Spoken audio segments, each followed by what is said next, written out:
Welcome to the Multi-Passionate Mastery Podcast, the podcast where creatives come to embrace their talents as a gift, not a burden. I'm your host, Deanna Joy, lover of crystals and houseplants and mom to a very cute rescue pup named Chai. Together, we'll explore how to finally make friends with focus, ditching overwhelm and idea fatigue once and for all, and how to be unapologetic about who you are as a multi-passionate. But I'm not just going to pump you up with a bunch of empowerment content. I'm going to give you tools and practices that you can implement starting today. It's time to unlock your multi-passionate mastery. Let's begin. Hello, my love. Thank you for joining me for today's episode. I am so excited to discuss 3 common myths about multi-passionates and focus and why you can stop believing them right now. We're also going to replace those myths with 3 empowering truths about focus to adopt instead. When it comes to focus, as a multi-passionate, I can bet that there are certain things you believe simply because they have been opinions that have been stated over and over and over. This can be especially true if you have worked with a more traditional business coach, or even if you've been in a group program that wasn't geared specifically to multi-passionates. This is why I love creating group coaching experiences and launching pop-up memberships where I get to work directly with multi-passionates like you, because we get to rewrite some of these old, dried up, crusty ass narratives that need to be done away with, quite honestly. And so that's the vibe that we're going with for today's episode. We're going to talk about 3 myths about multi-passionates and focus that need to be done away with. And then we're going to replace those with 3 empowering truths about focus to adopt instead. Let's dive right in. Myth number 1. Multi-passionates can't focus because they're all over the place. Here's why that's not true. Multi-passionates, like you, are gifted with many skills and talents. That does not mean that you're all over the place.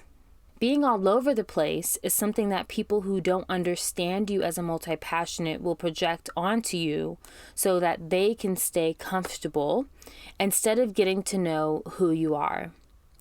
I remember working with a coach who asked me straight up, Joy, do you want to be an influencer or do you want to be an educator? Because you can't do both. And, I often get companies that will reach out to me, or sometimes I'll reach out to them because I'm already using their product and I align with their mission and I want to back them up, right? And just tell my people about it, or I'm already telling my people about it. So why not allow that to be an additional stream of income in my business? This coach just felt like that wasn't okay and that I couldn't do that and that I couldn't be an influencer and also be an educator. But says who, right?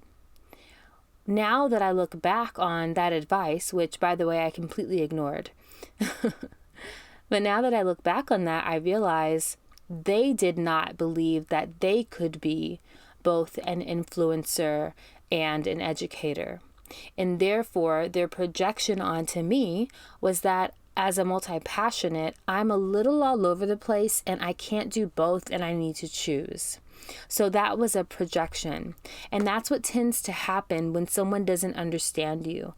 This is why it means so much to me to be able to speak directly to you as a multi-passionate from a multi-passionate who gets you, because I'm not going to project those things onto you because I believe that you can do more than one thing.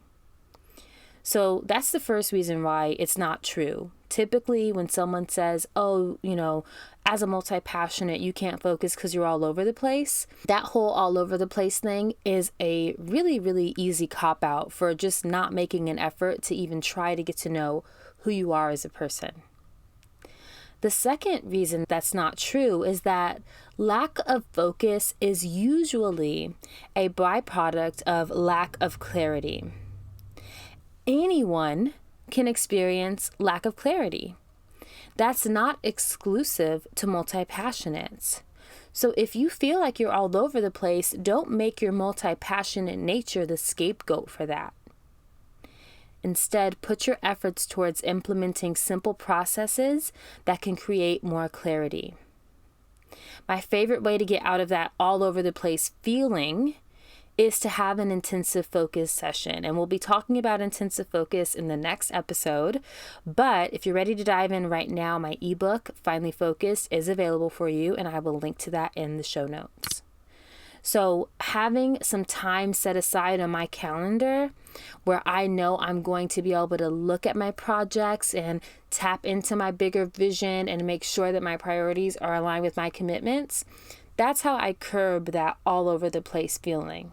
What I don't ever do is blame it on the fact that I'm multi-passionate, because that's just not true. Myth number 2. Multi-passionates lack focus because they're not committed to their goals. We're going to settle this right now. Do not mistake your lack of focus to be a lack of commitment to your goals. They're not one and the same. You can have very clear goals and still lack focus. In fact, your desire to focus is a result of your commitment to your goals. Stay with me here, and I want you to really just listen to what I'm saying. Try not to judge it and just listen. If you weren't committed to your goals, would you really care if you were focused or not? I'm going to ask you that again. If you weren't committed to your goals, why would it matter whether or not you're focused? Your desire to focus is a direct result of your commitment to your goals. So we're going to leave that myth right here. It's officially been debunked. Lack of focus has nothing to do with not having goals that you're working towards. Myth number 3, and this is a big one. When multi-passionates learn how to focus, they'll finally be successful. Here's why that's completely oversimplified and also not true. Success is relative. Focus will support you in finishing what you start, making progress towards your goals, and putting impactful work out into the world. But how you define success is up to you, and only you get to decide what that looks like. So saying, oh, if you could just focus, you'll be successful, it's too oversimplified to be true. There are way too many layers to that.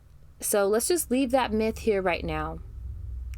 So to recap, here are 3 myths to stop believing when it comes to being a multi-passionate and focusing.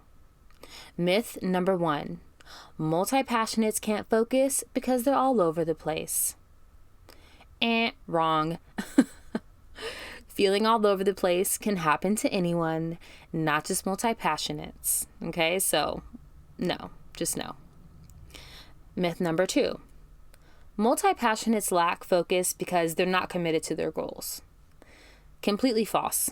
Your commitment to your goals is the reason you want to create a better relationship with focus in the first place. Myth number 3. When multi-passionates learn how to focus, they'll finally be successful. No, we're not going to let anyone throw this blanket statement oversimplified bullshit at you. Success is relative. And focus is a tool that will help you gain momentum towards what you want to achieve, but only you get to decide what success looks like. All right, now that we have debunked those myths, let's replace them with 3 truths about focus that you can adopt instead.